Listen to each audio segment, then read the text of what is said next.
Hello student, I'm Leelam Chandrakar from Department of Zoology। आज का हमारा टॉपिक है पेरेंटल केयर इन एम्फीबिया। इस लेक्चर में हम एम्फीबिया में पेरेंटल केयर को देखेंगे। तो एम्फीबिया सुपर क्लास टेट्रापोडा से बिलोंग करती हैं और ये ऐसे एनिमल्स हैं जो कि एक्वेटिक और टेरेस्ट्रियल दोनों होते हैं, यानी कि ये पानी में भी रहते हैं और साथ ही साथ ज़मीन पे भी रहते हैं, जैसे कि फॉर एग्जांपल के लिए फ्रॉग। तो इसमें देखते हैं एम्फीबिया के पेरेंटल केयर को। तो पेरेंटल केयर क्या है? पेरेंटल केयर मतलब कि पेरेंट के द्वारा, चाहे वो मेल पेरेंट हो या फीमेल पेरेंट हो, उसके द्वारा अपने एग या फिर बच्चों का केयर करना ही पेरेंटल केयर कहलाता है, जब तक कि वो इंडिपेंडेंट ना हो जाए। अब ये जो एम्फीबिया में पेरेंटल केयर है उसे दो कैटेगरी में डिवाइड किया गया है। इसमें से फर्स्ट है प्रोटेक्शन बाय नेस्ट, नर्सरी और शेल्टर। मतलब किसमें क्या होता है, जो एम्फीबियंस है वो अपने एग या फिर लार्वा की सुरक्षा के लिए नेस्ट का फॉर्मेशन करते हैं, ठीक है। और सेकंड है डायरेक्ट केयरिंग बाय पेरेंट। इसमें पेरेंट के द्वारा अपने एग या फिर लार्वा का डायरेक्ट केयर किया जाता है, ठीक है।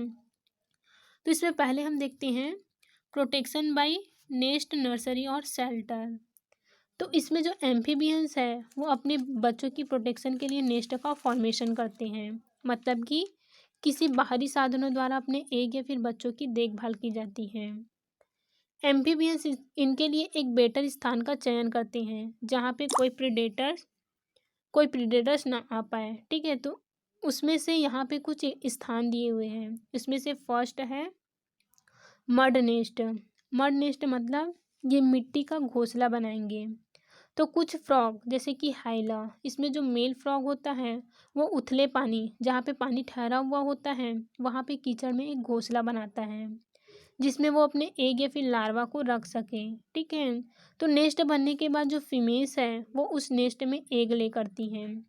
अब जब एग हैच होंगे तो उससे लार्वा निकलती हैं जिसको टैडपोल लार्वा बोला जाता है।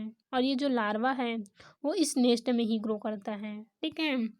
इसका एग्जाम्पल है हाइला फेवर। तो यहाँ पे मड नेस्ट का डायग्राम दिया हुआ है। ये एक मड नेस्ट है जो कि मेल फ्रॉग के द्वारा बनाया जाता है और ये उथले पानी वाली जो कीचड़ है उसमें ये घोंसला बनाते हैं, ठीक है, जिसमें जो फीमेल है वो आकर के एग ले करती है। अब एग का जो देखभाल है वो इसी घोंसला में किया जाता है। और जब एग से हैच हो एग जब हैच होते हैं तो उससे लार्वा निकलती है जिसको टैडपोल लार्वा बोला जाता है, ठीक है। और ये जो टैडपोल लार्वा है वो इसी नेस्ट में ग्रो करता है, ठीक है। उसके बाद सेकंड है इन होल्स नियर वाटर। वाटर के बाद सुराखों में ये नेस्ट बनाएंगे, ठीक है। तो इस प्रकार का पेरेंटल केयर ट्री फ्रॉग रैंकोफोरस में होता है। इसमें मेल और फीमेल फ्रॉग जो है वो दोनों गीली मिट्टी में अंदर घुसते चले जाते हैं और वाटर स्तर के कुछ इंच ऊपर एक होल बना लेते हैं, ठीक है। और इस होल की वॉल को चिकना कर लेते हैं। उसके बाद इसमें फीमेल जो है वो एग ले करती हैं और एग ले करने के बाद मेल और फीमेल दोनों बाहर निकल जाते हैं। और जब एग हैच हो जाते हैं और लार्वा का जब डेवलपमेंट हो जाता है तो वो लार्वा भी इसी होल के थ्रू बाहर निकल जाते हैं, ठीक है। उसके बाद थर्ड है इन नेस्ट ऑन ट्री, या फिर इसी को ट्री नेस्ट भी बोला जाता है। तो जो ट्री फ्रॉग होते हैं वो एग को लीफ में देते हैं, मतलब कि प्लांट की जो पत्ती होती है उसमें ये एग को ले करते हैं, ठीक है। और ये अपने क्लोएका से एक चिपचिपा पदार्थ का सिक्रीशन करते हैं जिससे वे एग को लीफ से चिपका देती हैं, ठीक है। और ये जिस पेड़ पे एग ले करते हैं वो पेड़ पानी के सामने होगा ताकि जैसे ही एग से टैडपोल निकले वो वाटर में जंप कर सके, ठीक है। इसका एग्जांपल है फाइलोमेडुसा हाइपोकॉन्ड्रियल्स। उसके बाद फोर्थ है in transparent gelatinous egg bag. तो ये एक बैग को बनाते हैं जिसमें वो एग को रख सके, ठीक है। तो इस प्रकार का पेरेंटल केयर फ्रिनिक्सेलस बिरोई की फीमेल्स में देखने को मिलती हैं। इसमें फीमेल फ्रॉग जो है वो एक ट्रांसपेरेंट मेम्ब्रेन का फॉर्मेशन करती हैं और सभी एक इसी मेम्ब्रेन के थैली के अंदर होता है। फिर इस पूरी बैग को वाटर में छोड़ दिया जाता है। एग का पूरा डेवलपमेंट जो है वो इसी बैग मतलब कि थैली के अंदर होता है। और जब एग से लार्वा निकलते हैं तो ये वाटर में चले जाते हैं, ठीक है। इसी प्रकार से समुद्री सैलामेंडर केसरलिंगी भी इसी प्रकार के बैग का फॉर्मेशन करती हैं, ठीक है, और अपने एग को ये प्रोटेक्ट करती हैं। उसके बाद सेकेंड प्रोसेस इसमें है डायरेक्ट कैरिंग बाय पेरेंट्स। तो इस प्रोसेस में मेल और फीमेल दोनों ही अपने एग की सुरक्षा के लिए डिफरेंट टाइप के तरीके अपनाते हैं, जिसमें से फर्स्ट है tadpole transported from one place to another. Tadpole का वाटर में स्थानांतरण करना।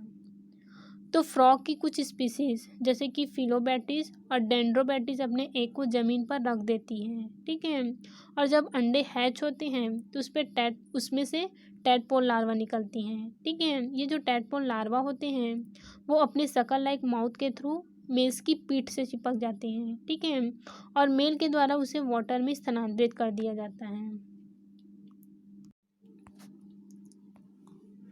उसके बाद सेकेंड है इसमें कॉइलिंग अराउंड एग, अंडों के चारों ओर कुंडलन। तो कुछ एम्फीबियंस जैसे कि एम्फ्यूमा और इक्थियोफिस की जो फीमेल है वो गीली मिट्टी के बिलों में अंडे देती हैं, ठीक है, और उसको गार्ड करती है उस पर कॉइल होके, उसे चारों तरफ से घेर के, ठीक है, जब तक कि वो हैच ना हो जाए। तो यहाँ पे इक्थियोफिस का डायग्राम दिया हुआ है, ये एक फीमेल इक्थियोफिस है। ये जो इक्थियोफिस है वो गीली मिट्टी के जो बील है उसमें अंडे देती हैं, उसके बाद उसको चारों तरफ से इस प्रकार से घेर लेती हैं, कुंडलित कर लेती हैं, ठीक है, और इस प्रकार से अपने एग को ये प्रोटेक्ट करती हैं।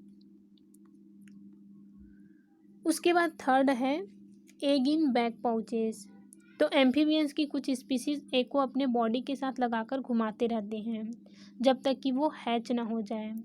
जैसे कि फॉर एग्जांपल के लिए नोटोट्रीमा, जिसको हम गैस्ट्रोथिका भी बोलते हैं, उसकी बैक की स्किन से वो एक बड़ा सा ब्रूड पाउच बनाती हैं जिसमें वो एग को स्टोर करके रखते हैं, ठीक है, और ब्रूड पाउच का जो ओपनिंग होता है वो पोस्टीरियर साइड मतलब कि इसके बॉडी के पीछे वाले साइड में क्लोएका में ओपन होती हैं, ठीक है। और इसका दूसरा एग्जाम्पल है पाइपा अमेरिकाना। इसमें क्या होता है, तो जब ब्रीडिंग सीजन आता है तो जो फीमेल्स की स्किन है वो थिक हो जाती हैं, सॉफ्ट और वेस्कुलर हो जाती है ताकि गैसेस एक्सचेंज आसानी से हो सके, ठीक है।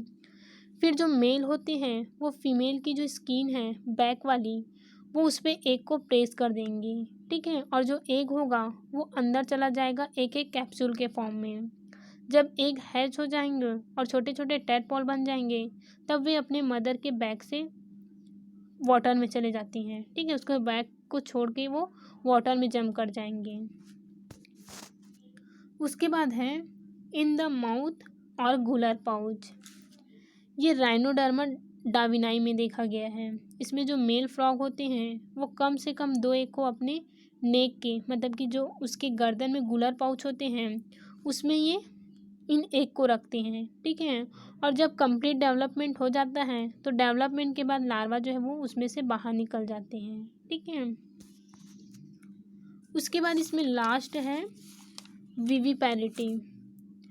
तो किन्हीं किन्हीं एम्फीबियंस में विविपैरिटी भी देखा गया है। इसमें क्या होता है, ये अंडे को ना दे करके डायरेक्ट यंग वंस को डिलीवर करते हैं।